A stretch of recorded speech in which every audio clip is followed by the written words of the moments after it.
Le tiramisu aurait été un dessert aphrodisiaque. Et son histoire est beaucoup plus floue que tu ne le crois. Son vrai nom italien, tiramisu, signifie littéralement « tire-moi en haut ». Dans le sens moral, remonte-moi le moral. Dans le sens plus physique, voilà.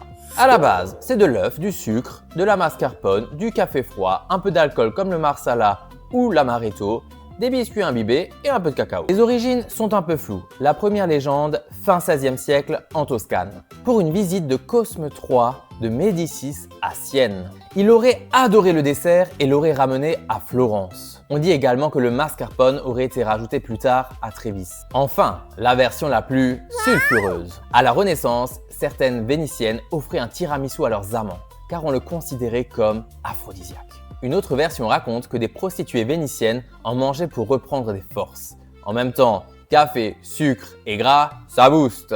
Mais la théorie la plus crédible, c'était juste une astuce anti-gaspillage. On recyclait les cafés froids et les restes de gâteaux, on y ajoutait de la liqueur et tout ça surmonté d'une crème.